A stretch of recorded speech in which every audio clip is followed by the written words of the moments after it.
Hello friends, હું છું Nitaben cooking ચેનલથી. મારી ચેનલમાં ફ્રેન્ડ્સ તમારું ખૂબ ખૂબ સ્વાગત છે.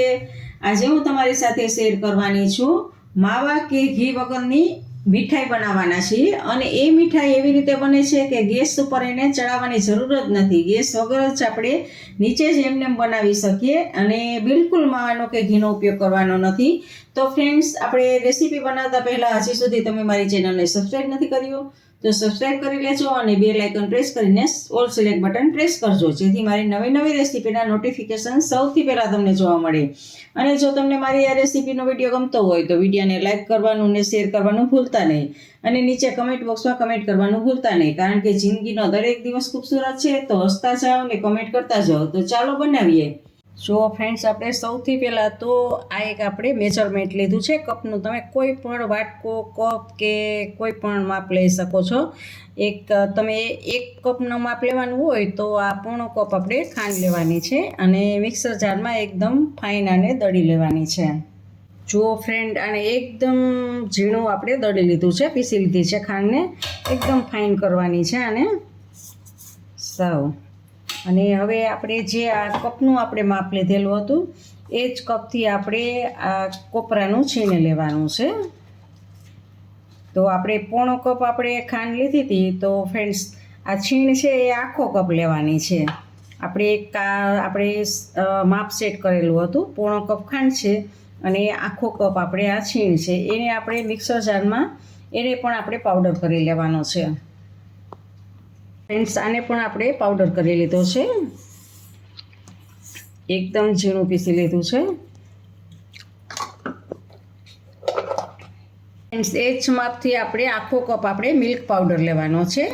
તો આપણે આમાં હવે મિલ્ક પાવડર લેશું. જુઓ ફ્રેન્ડ્સ, આને આપણે સારી રીતે બધું જ આપણે મિક્સ કરી દઈશું. આપણે આ 3 વસ્તુમાંથી જ આપણે મીઠાઈ બનાવવાની છે અને આ મીઠાઈ આપણે ગેસ ચાલુ કર્યા વગર જ બનાવવાની છે. તો આમાં બિલકુલ આપણે ગેસ ઉપર ચડાવવાની જરૂર નહીં પડે અને આમ જ આપણી મીઠાઈ બની જશે. અને આ મીઠાઈ એવી બનશે ને ફ્રેન્ડ કે તમે રક્ષાબંધન સેલિબ્રેટ કરતા હો તો ત્યારે પણ બનાવી શકો છો, અથવા તો દિવાળીએ પણ તમે વેલકમ માટે પણ બનાવી શકો છો. તો આ એટલી સરસ આ બનશે મીઠાઈ અને બધાને ભાવશે. કારણ કે જુઓ ફ્રેન્ડ્સ, હવે આપણે આમાં ચમચીની મદદથી દૂધ નાખવાનું છે. પહેલાં જુઓ, આવી રીતે 2 ચમચી જ હું દૂધ નાખું છું, વધારે દૂધ નાખવાનું નથી, નહીંતર આ ઢીલું થઈ જાય છે ફટાફટ. એટલે આપણે ચમચી જેમ જરૂર પડે ને એમ 1 ચમચી જ આમાં નાખવાનું છે. અને તમને એમ થાય કે થોડુંક લાઈ હું નાખી દઉં તો પછી મિશ્રણ ઢીલું પડી જશે, એટલે પાછી જરૂર પડે એટલે પાછું આવી રીતે 2 ચમચી નાખશું આપણે.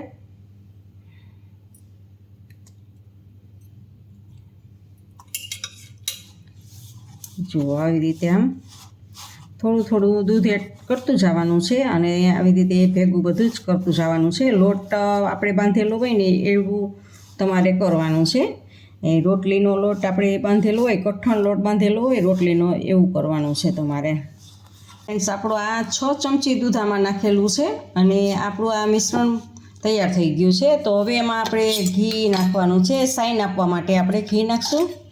તો ફ્રેન્ડ્સ, જુઓ, 1/2 ચમચી જેટલું આપણે ઘી એમાં, જેથી કરીને લોટમાં સાઈન આવે અને ચોટે નહીં, એટલા માટે આપણે ઘી આમાં એડ કરશું.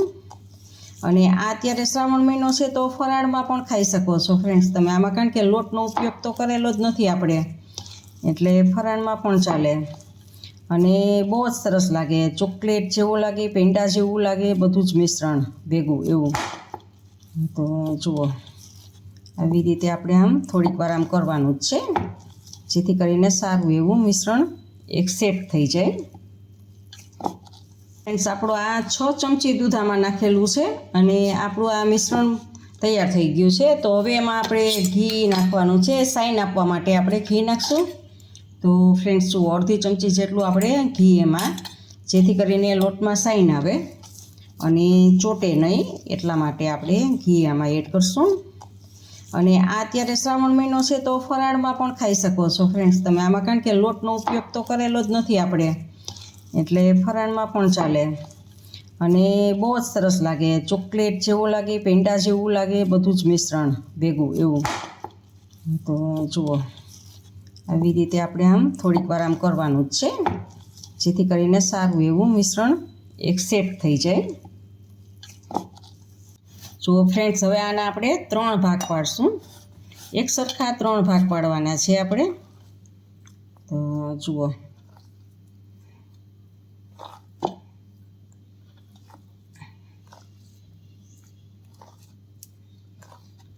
આ એક ભાગ છે, એને આપણે અહીંયા રાખી દઈ.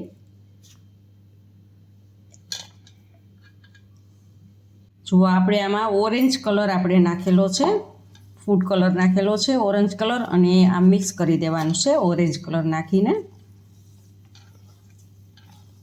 જુઓ, આમ આપણે આ મિક્સ કરી દેશું.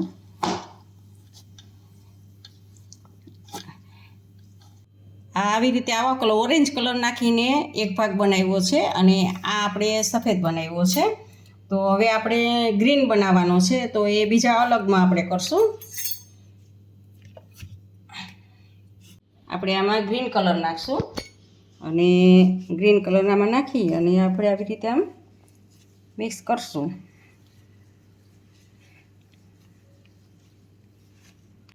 જુઓ ફ્રેન્ડ્સ, આ 3 કલરના આપણે લુવા કરી લીધા છે, અને હવે આપણે આની રોટલી વણવાની છે. જુઓ ફ્રેન્ડ્સ, આ 2 કોથળીની વચારે આવું ગળણું રાખી અને આવી રીતે રોટલી વણી લેવાની છે, જેથી કરીને તમારે ઉપાડવામાં અને ઉખેડવામાં મુશ્કેલી ના પડે અને ફટાફટ રીતે ઉખડી જાય. જુઓ, અને પ્લેટફોર્મ ઉપર આવી રીતે આમ વણી લેવાની છે. જુઓ, આ રોટલી વણી ગઈ છે આની. તો હવે આપણે 2 પડ નોખા કરી લેવાના છે. જો પ્લાસ્ટિક હશે ને તો આસાનીથી આમ નોખું પડી જશે. જુઓ, અને હવે આની ઉપર આપણે આ સફેદ લુવો મૂકી દઈએ, એને વણશું એવી રીતે એટલે. અને આને આપણે આ બીજું પ્લાસ્ટિક છે એ પ્લાસ્ટિકમાં મૂંઢું રાખી દેવાનું છે, અને ઉપરથી પ્લાસ્ટિક તમારે ઉખેડી લેવાનું છે. જુઓ, આમ હળવે હાથે ઉખેડવાનું છે તમારે, ફટાફટ ઉતાવળ કરવાની નથી, નહીંતર તૂટી જશે, કારણ કે આપણે આછું વણેલું છે. જુઓ, થોડુંક નીકળી જાય ને પછી નીકળતા વાર ના લાગે. જુઓ ફ્રેન્ડ્સ, આવી રીતે પ્લાસ્ટિકને દૂર કરી દેવાનું છે. જુઓ, એવી રીતે આપણે આ સફેદ અને આ કેસરી બંને એવી રીતે વણી, આ કેસરીને વણી, સફેદને વણી અને આની ઉપર, પછી કેસરીને વણીને એની ઉપર, એવી રીતે આપણે 3 પડ બનાવી લેવાના છે.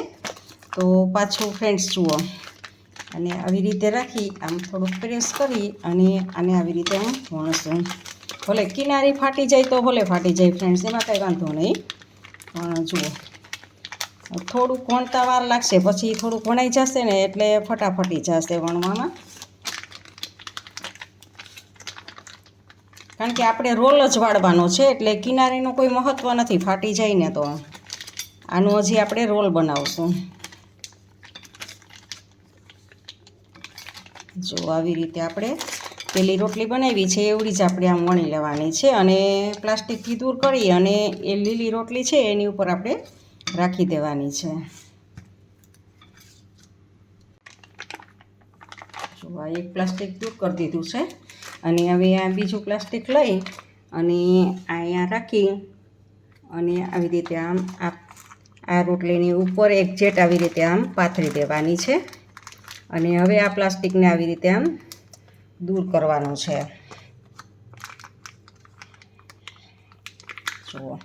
જુઓ આવી રીતે આસાનીથી બીજી રોટલી આની ઉપર રહી જશે.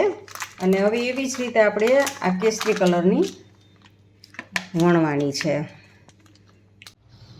તો હવે ફ્રેન્ડ્સ, આ ઓરેન્જ કલરની પણ આની ઉપર આમ રાખી દેશું. જુઓ, અને હવે આને પણ આપણે પ્લાસ્ટિક દૂર કરશું. જો આપણે આ 3 રોટલી વણી લીધી છે, અને એકાબીજા ઉપર આપણે રાખી દીધી છે. જુઓ, અને હવે આને આપણે નીચે લઈ અને ફ્રેન્ડ્સ, હવે આને આપણે આમ વીંટો વાળવાનો છે. જુઓ ફ્રેન્ડ્સ, આવી રીતે આમ વીંટો વાળશું.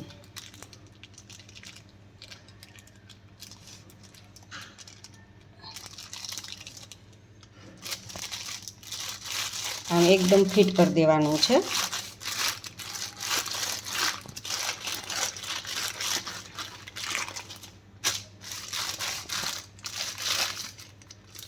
જુઓ ફ્રેન્ડ્સ, એકદમ જુઓ ફિટ થઈ ગયું છે. અને હવે આપણે આને ફોઇલ્ડ પેપરમાં ફિટ કરી દઈશું. જુઓ ફ્રેન્ડ્સ, આને ફોઇલ્ડ પેપરમાં રાખી અને આવી રીતે આમ વીંટી લેવાનું છે.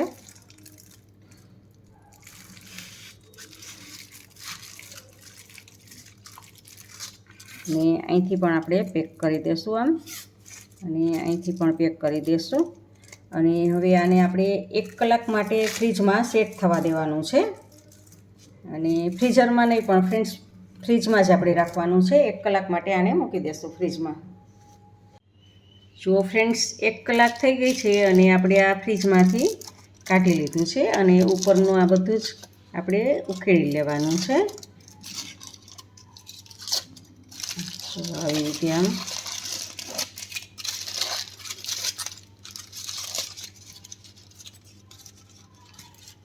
જુઓ ફ્રેન્ડ્સ, હવે આની માથે તમારે ચાંદીનો વરખ લગાડવો હોય તો ચાંદીનો વરખ લગાડી શકો છો અત્યારે, પણ હું નથી લગાડતી. આની ઉપર ચાંદીનો વરખ પણ લગાડી શકાય છે.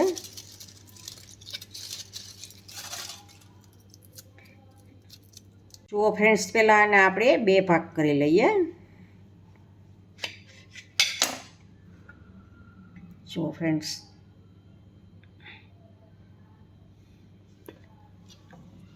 હવે આપણે આને આવી રીતે શેપમાં કાપી લઈએ.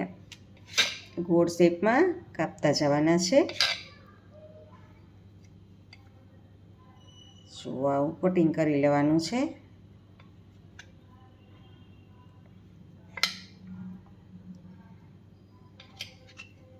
આવી જ રીતે આને પણ આપણે કાપી લઈએ. જુઓ ફ્રેન્ડ્સ, આપણી આ મીઠાઈ બનીને તૈયાર છે. એ 15મી ઓગસ્ટ માટે બનાવેલી છે. રક્ષાબંધનમાં કે દિવાળી ઉપર પણ તમે આ બનાવી શકો છો. તો જુઓ ફ્રેન્ડ્સ, આવી રીતે આપણે આ ગેસ ઉપર ચડાવ્યા વગર જ આપણે મીઠાઈ બનાવી છે. તો જુઓ, આ તમે કોઈ પણ બીજા કલર પણ એડ કરવા હોય તો બીજા કલર પણ એડ કરી શકો છો. અને આવી રીતે જામ બનાવી શકો છો. તો ફ્રેન્ડ્સ, આ ફટાફટ બની જાય એવી મીઠાઈ જુઓ આપણી આ તૈયાર છે. અને આને તમે શ્રાવણ મહિનો અત્યારે ચાલે છે તો ફરાળમાં પણ ખાઈ શકો છો, કારણ કે કોઈ લોટના ઉપયોગ વગર આપણે બનાવેલી છે. જુઓ ફ્રેન્ડ્સ, આ